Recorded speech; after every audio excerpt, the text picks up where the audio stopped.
Welcome to our next episode. In this one, we're going to talk a little bit more about the negative gearing changes that come out of the most recent budget, 2026. Alex, welcome again. Thanks for being here this morning. Thanks, Venkat. Nice to be here.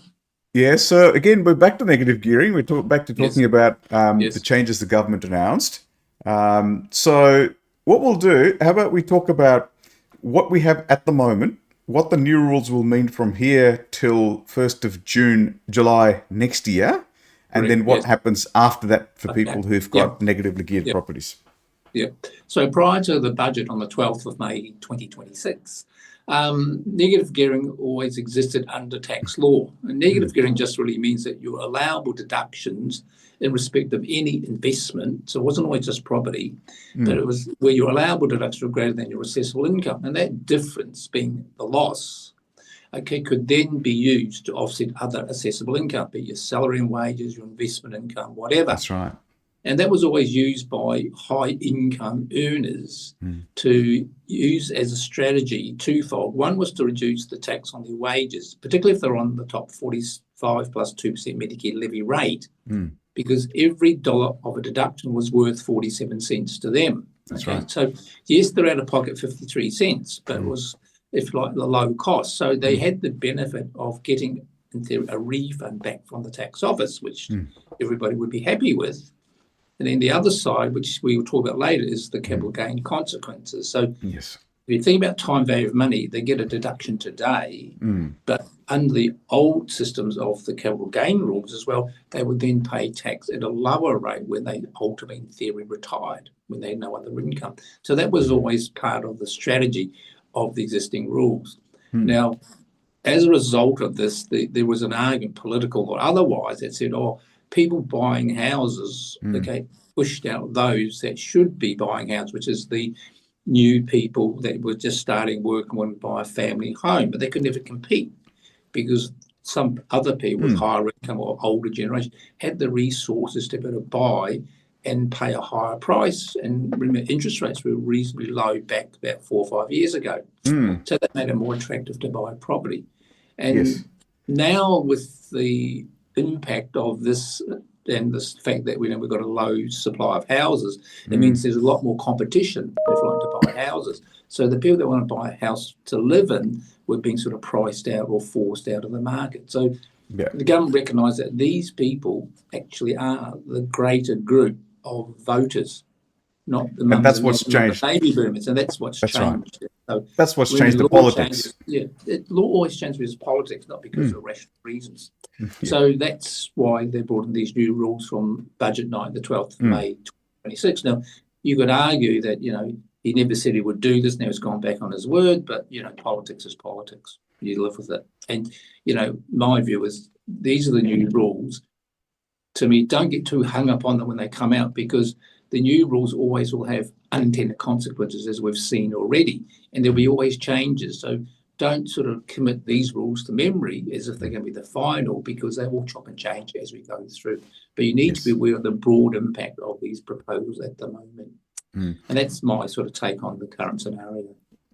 So I think that's always a good starting point, because there has been the need to look at the system, which has, over the last 2 decades or so, favoured certain groups of taxpayers and, been detrimental to the interest. And it's not just the first home buyers too. I think, Alex, even, there are people who've saved up for a while, and, just the owner occupiers in many cases have been priced out, whether they're first homeowners or not. The owner occupier is always priced out by the investor, or has been typically. So, and look, at the moment, we are seeing property prices actually not so much go backwards, because at the end of the day, they're still very, very high. But the growth in the property market is slowing down. So it's not like anyone's losing money yet. That's right. And the rule is, Venkat, you don't lose till you sell. Exactly. And I think a lot of people take that view, and you read this in the newspapers, that if you own a property and you're thinking of selling, but the market, in your opinion, has gone backwards, people are now saying, well, I'll keep it and I'll rent it. Yeah. Because people still have to rent to live somewhere. So you're not an investor per se. You were just going to sell, but now you say, well, I don't want to sell. The market's not in my favour. In this market, if you could, you try to buy and retain your other home and then rent it out if you could. That's right. And at the end of the day, the primary residence you've got, the value of it, as long as you're able to afford the mortgage repayment, really, that's the only number that counts because you've got to live somewhere. And, If you've got rents are still reasonably high in certain locations. So rents are still ridiculously high, and you can't do what you want to the house. You can't paint the wall the way you want to, or put a nail wherever you want, or So it is certainly the value of your primary residence is immaterial where you can afford the mortgage repayment, or if you've paid it off, well, even better. So with the changes, there's been an article in the in the Accounting Times website that we're going to briefly discuss, and this is to do with what they're now calling the quarantining of negative gear losses. So just to explain, I guess quarantining in this case means that when you make a loss from your negatively geared investment property, which by the way you can continue to do if you were doing it before budget night, till such time as you want to. Then from what will happen is that, so for those people who are already negative gearing before budget night, nothing changes. Nothing at all changes. Yeah, that's right. For people who bought after that time and then think about negatively gearing the property, here are the rules. Basically, if you make a loss, Alex, you can quarantine it. You can save. You just have to keep an account of it. And when you start to make a profit from that property, you can apply those losses at that point. Just explain that a bit more, Alex. Okay, so if you go back to the beginning, the cut-off date was the 12th of May, 2026 was budget night. And the government said, okay, if you already owned a property before budget night and you were negatively gearing it, life carries on. So nothing changes for you.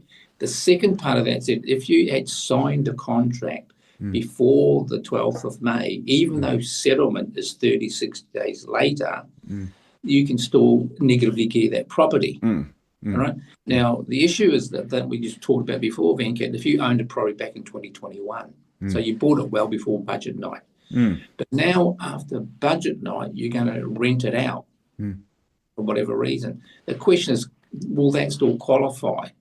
And that's right.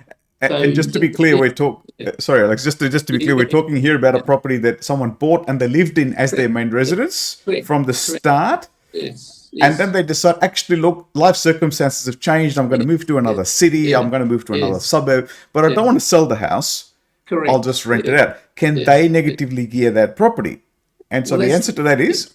Well, that's uncertain because, if you read the commentary without actually going into the detail on the legislation, it says that you acquired before 12th of May. So you signed the contract before the 12th of May. Settlements after that, you can still negatively gear that property. Now, that doesn't mean that you've had to sign a contract with the intention to negatively gear it. So if you'll take your example of, I bought in 2021, I've always lived in it, now I'm going to negatively gear it. They would argue, yes, but you're negatively gearing after budget night. So I think that my gut feel is they'll try and stop you doing that. But, hey, it's worth having the argument with them. I think so, and it'd be something that I'd be interested to go back and look at their explanatory memorandum documents. Yeah, because when you look at it, there's this point we've raised is if it's in the legislation, it'll give you that answer. If it's not, then they'll say this is an unintended consequence, they'll change it. So sometimes you don't want to raise too many issues, if you like. Yes. Yeah. The second period that you mentioned is, well, what happens after budget night and 30 June 2027? So properties bought before budget night, as I said, that have been negatively geared continue on. But properties that were actually signed on or after budget night, you can still negatively gear it, but only up to 30 June 2027. So, you've got a very small window. All right? Yes. Now, with that property, it means from the 1st of July 2027, then any negative gearing benefits you have cease. So they can't be used in your tax return for 2028 and so forth. All you do is you keep a record of that negatively geared loss and you roll it forward. All right? And that's what they mean by quarantine. Quarantine just means I can't use it today, but I can use it in the future. That's all. So it's a bit like, if you go back to Division 35, I think, which is about the non-commercial losses, that had the same sort of rule. That Exactly. yes, you run a supposed business, don't meet the criteria, you make a loss, well, you can't use it today, but you carry it forward till such time. So Correct. the government has a history of doing this sort of thing, so it's not something unusual or new. No, and it's already So, like as you yeah, rightly pointed out, the non-commercial yeah, loss rules yeah, are yeah, exactly yeah, that, where you correct, can yeah, carry forward your losses. correct, yeah, Now let's just add one more layer to this, which of course is yes, the complication yes, that if you happen to buy after mm, 1st of yeah, July 2027 yeah, a yeah, brand new property, correct. you are allowed to negatively gear.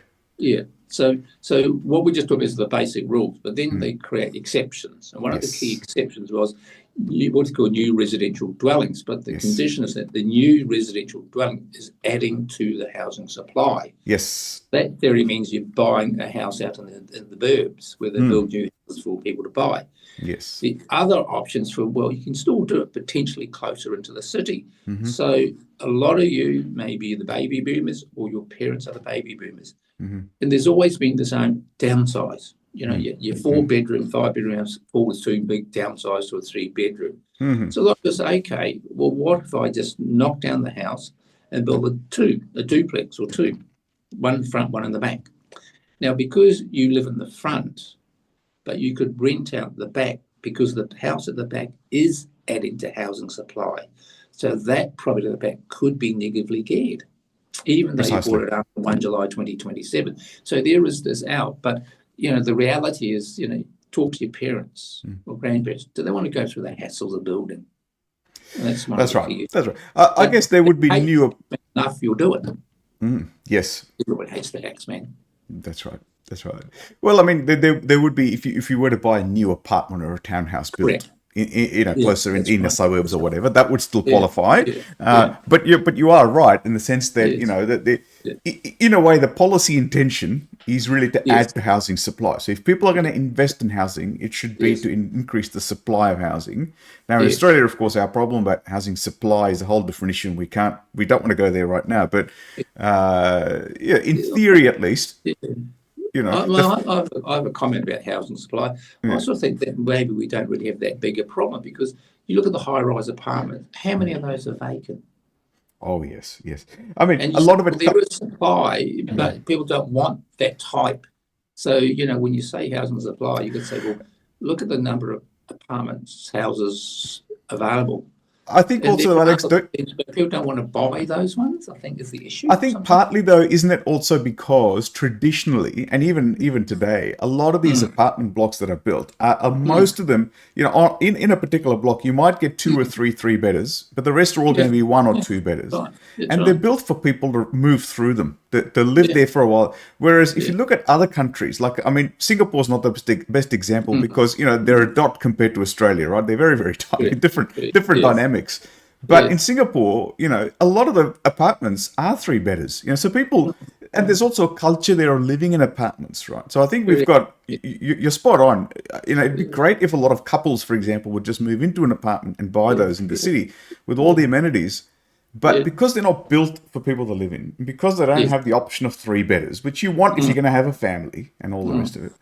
So I think a whole range of structural problems there, and then and then do we yeah. have enough tradies to build houses anyway? So that's Correct. Well, another that's the problem. other issue. And then that raises the other big hoary question of immigration, because if you don't have start people to build, you have to bring them in.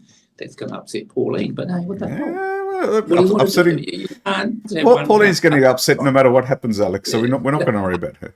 But Yeah. But I think, look, the whole housing thing is they're trying to use the tax rules to deal with a political problem, which doesn't work. which doesn't work. It, Right? it, it might help in some ways, Yeah, but at the end yeah, of the day, and like I said, even though people are mm, jumping up and down saying, "Oh, look, property prices are going down," yeah, yeah, actually, I've been looking yeah. myself, Alex, and I Yes, can't find something that is genuinely cheap compared to 6 months ago. correct, correct. I It's think, in the ballpark. yeah, At the yeah, lower end of the property market, the yeah, prices haven't yeah. really dropped. No, that's right. Um, And those that are seen as more affordable will always keep their value. So, yeah, saying the prices that drop are the high end prices, precisely, You're not going to pay precisely. $20 million for a house, you'll pay 18 million. Oh, the house prices has dropped. But it's That's only right. very exceptional. That's And I right. think So each house is unique.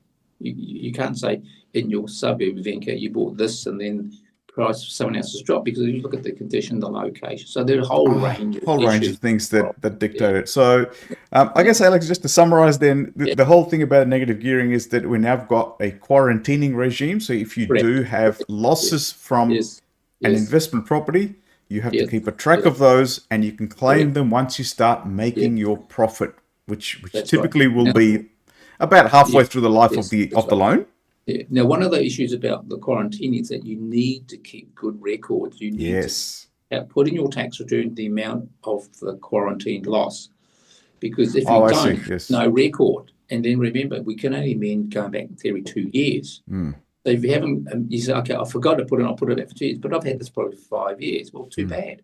Yes. So it's important that you do still go through the process, still work out the loss, if you like, stick it in the section of the tax return that will come in the 28 year of saying quarantine rental losses, whatever, and go through from there. Right? Yep. So record keeping becomes very important. That's right. And I think the other point to remember is that the rules are about property. You can still negatively gear. So it's rules about residential property. Yes. You can still negatively gear commercial. Oh, yes. And shares and other things in other investments. So, you can still do it. So all it's doing is changing your emphasis, so to speak, away from residential property to allow other people to get into it. But look at commercial, buy a shop, buy a warehouse, buy a factory, whatever it may be. Yeah. And warehouses are very and some warehouses, or they're pretty easily, quickly built, and you might buy them for $1 million or $2, 1.5. So again, what you would pay for a house, you're now buying a commercial, and you have greater cash flow benefits of buying commercial. Oh yes, definitely. A lot more things are deductible too. That's right. And then you look at your equities and say, okay, well, I've got the benefit of imputation credits. Yeah. So maybe it's just forcing you into the market and going to push up the share market. That's all it is. Who knows? Yeah. Right. So it's not the end of the world. It's just a slightly changed world, and it's about you just adapt. And if you're worried about the price might drop or people aren't going to buy it, well, just keep it and rent it. I know there are more difficult rules, and the state governments impose a lot of new taxes on people that rent properties, and say, well, okay, that's just the cost. Will you pass some of that cost on in the rent or whatever, or just live with it? Because you look at, what do you want then? Property for? Do you want it as an asset to give you an income in retirement, or do you want this to be passed on to your kids or whatever? So you've got to think beyond just the buggers have changed the rules. Okay, well, how does it impact on what you want while you bought that property? Yeah, and exactly. Like all investments, they're all long term. And this is just a pothole in the road. That's exactly what it is, Alex. And it'll change when other people come in. And it's going to create new opportunities for other people. So I think that's we've got to keep all of that in context and in mind. So on that note, let's finish up there, Alex, and let's see what other rules come out about the budget rules in the near future. Okay, all right. Thanks, Ben. Thanks, Alex. Next time. Cheers.